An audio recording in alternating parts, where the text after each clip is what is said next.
జరిగింది మరి 2.5 సంవత్సరాల్లో పెద్ద పెద్ద మాటలు చెప్పి గద్దెనెక్కిన రేవంత్ రెడ్డి గారు పెద్ద పెద్ద మాటలు చెప్పి అద్భుతమైన డైలాగులు కొట్టి యాక్టింగ్ చేసి గద్దెనెక్కిన బట్టి విక్రమార్క గారు ఏం జరిగింది అంటే సమాధానం చెప్పేటోడు లేడు. మీకు గుర్తుండాలా, ఎలక్షన్లకు ముందు రేవంత్ రెడ్డి గారేమో రజనీకాంత్ లాగా డైలాగులు కొట్టిండు. నేను ఇది చేస్తా అది చేస్తా, కేసీఆర్ ₹1,00,000 రుణం మాఫీ చేస్తే 2 లక్షలు చేస్తా అని రేవంత్ రెడ్డి గారి డైలాగులు. ఇక బట్టి గారు అయితే కమల్ హసన్ను మించిన యాక్టింగ్ చేసిండు. మీకు యాదికుండాలి, ఆ కార్డులు ఇచ్చిండ్రు, కార్డులు గ్యారంటీ కార్డులను ఇంటింటికి మంచిరు. యాదికుందా మర్చిపోయారా మీరు కూడా? గ్యారంటీ కార్డులను మంచిండ్రు. బట్టి గారు ఎంత అందంగా చెప్పిండు. ఏమన్నాడు? ఈ కార్డులు భద్రంగా పెట్టుకోండి, జాగ్రత్తగా పెట్టుకోండి, 100 రోజులు పైలంగా ఉంచుకుంటే 101వ రోజు మా వాళ్ళు వస్తారు, ఇంటింటికి వస్తారు కాంగ్రెస్ కార్యకర్తలు వచ్చి మీకు ఒక్కొక్క కుటుంబానికి ₹2,50,000 సంవత్సరానికి లాభం చేసే కార్యక్రమాలు చేస్తాం, ఒక్కొక్క కుటుంబానికి 2.5 లక్షలు ఇస్తామని చెప్పి కమల్ హసన్ను మించిన యాక్టింగ్ చేసిండు. ఇవాళ నేను అడుగుతా ఉన్నా బట్టి విక్రమార్క గారిని, ఏం చేయాలి ఆ కార్డుల్ని? గ్యారంటీ అంటివి, పైలంగా పెట్టుకోమంటివి, 100 రోజులు అంటివి, ఇప్పుడు ఎక్కడ పెట్టుకోవాలి కార్డులు? మరి ఏం చేసుకోవాలి నీ కార్డులు? నాలుకే గీకేసి పాడైనా కూడా వనికిరావు ఆ కార్డులు. అసొంటి కార్డులు ఇచ్చి మోసం చేసి గద్దెనెక్కిండ్రు. కానీ ముఖ్యమంత్రి గారిని అడిగినాం అనుకో గట్టిగా, అయ్యా ముఖ్యమంత్రి గారు 100 రోజులు అంటివి కదా, 100 రోజుల్లోనే 5 లక్షల భరోసా కార్డు అంటివి, విద్యా భరోసా కార్డు, రైతులకు 15,000 అంటివి, తులం బంగారం అంటివి, నెలకు 2,500 అంటివి, ముసలోళ్ళకు 4,000 పెన్షన్లు అంటివి, ఎస్సీ ఎస్టీలకు మొత్తం అసైన్డ్ భూముల పట్టాలు ఇస్తానంటివి. ఏమైందయ్యా నీ 100 రోజులు అంటే? కొత్త డైలాగ్ నేర్చుకున్నాడు రేవంత్ రెడ్డి గారు. ఏమంటున్నాడు ఇప్పుడు? ఎంత కండలు తిరిగిన పైల్వానైనా 100 రోజుల్లోనే పిల్లలు పుట్టిస్తాడా? మనకు తెలియదా? ముఖ్యమంత్రి చెప్పన్నా ఇది 100 రోజులనే పిల్లలు పుట్టరని మనకు ఎరకలేదా? మనకు లగ్గాలు కాలేదా? పిల్లలు లేరా? నేను అడుగుతున్నా ముఖ్యమంత్రి గారిని, సరే 100 రోజుల్లో పిల్లలు పుట్టరు, మాకు కూడా ఎరికే 3 నెలల్లో పుట్టరు, 3 నెలల్లో పుట్టరు, ఓకే. కానీ 30 నెలల్లో పుట్టకపోతే నిన్నేమని పిలవాలి? మరి ఏమనాలే? నువ్వే చెప్తావు కదా 3 నెలలని. ఎవడు అడిగిండు నిన్ను? ఎవడు చెప్పమన్నాడు నిన్ను? ఎవడు పెద్ద పొంకనాల పోతిరెడ్డి లెక్క నరుకుమన్నాడు? ఇవాళ వచ్చేమో 3 నెలలనే అయిపోతుందా? ఇంకొక పచ్చి అబద్ధం నేర్చుకున్నాడు. ఏమన్నంటే వెనకటికి ఎవడో ముఖం బాగాలేకపోతే అద్దం బల కొట్టిండట.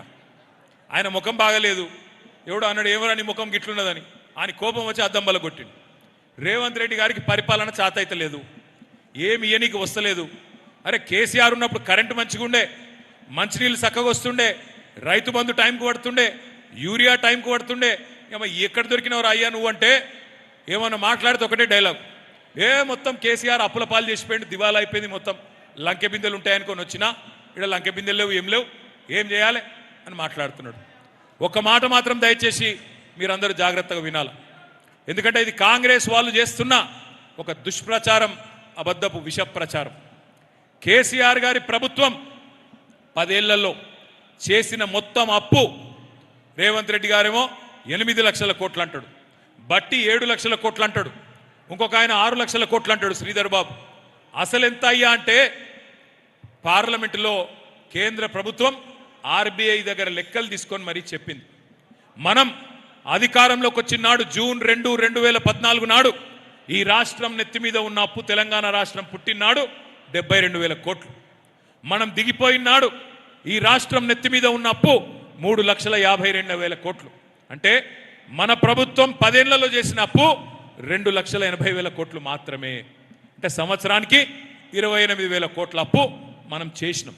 సరే అప్పు చేసిండు కేసీఆర్, అప్పు చేసి ఏం చేసిండు అంటే మన ఎస్సీ ఎస్టీ బీసీ మైనారిటీ పిల్లలకి 1,022 గురుకుల పాఠశాలలు పెట్టి 6.5 లక్షల మంది పిల్లలకి ₹1,20,000 చొప్పున ఖర్చు పెట్టి మంచి చదువు చెప్పిండు కేసీఆర్. మైనారిటీ పిల్లలు ఉంటారు, ఆడపిల్లలు కావచ్చు మగ పిల్లలు కావచ్చు, 204 పాఠశాలలు పెట్టిండు కేసీఆర్, గురుకుల పాఠశాలలు. అప్పు చేసిండు కేసీఆర్, చేసి ఏం చేసిండు? బ్రహ్మాండంగా ఆనాడు మీరు కరెంటు కష్టాలలో ఈ రాష్ట్రాన్ని ఇడిచిపెట్టిపోతే కేసీఆర్ గారు వచ్చినాక 1,00,000 కోట్లు ఖర్చు పెట్టి కొత్త సబ్ స్టేషన్లు, కొత్త లైన్లేసి 24 గంటల కరెంట్ ఇచ్చి 6 దశాబ్దాలుగా కాంగ్రెస్ పార్టీ చేయలేని పనిని 6 నెలల చేసి చూపెట్టిండు కేసీఆర్. ఎస్, కేసీఆర్ గారు అప్పు చేసిండు. చేసి 14 లక్షల మంది ఆడబిడ్డలకి మేనమామలాగా లక్ష రూపాయలు ఇచ్చి కళ్యాణ లక్ష్మి షాదీ ముబారక్ పేరు మీద పెళ్లిళ్ళు చేసిండు కేసీఆర్. అవును, కేసీఆర్ అప్పు చేసిండు. చేసి మన రంగారెడ్డి జిల్లాకి, పక్కనే ఉన్న పాలమూరు జిల్లాకి మరి శాశ్వత పరిష్కారం, ఈ ప్రాంత రైతాంగానికి శాశ్వత ఉపశమనం, పాలమూరు రంగారెడ్డి ఎత్తిపోతల పథకాన్ని 90% పూర్తి చేసి 30,000 కోట్లు ఖర్చు పెట్టిండు కేసీఆర్. అవును, కేసీఆర్ అప్పు చేసిండు. చేసి ఏం చేసిండు? 70 లక్షల మంది రైతుల ఖాతాల్లో 72,000 కోట్లు నాట్లేసే టైంకి టింగు టింగు టింగుమని రైతు బంధు పడేటట్టు చేసిండు కేసీఆర్. అవును, కేసీఆర్ అప్పు చేసిండు. 70 లక్షల మంది రైతులకు 2 దఫాలుగా లక్ష చొప్పున 30,000 కోట్ల రూపాయలు వేసి రుణమాఫీ చేసిండు కేసీఆర్. అవును, కేసీఆర్ అప్పు చేసిండు.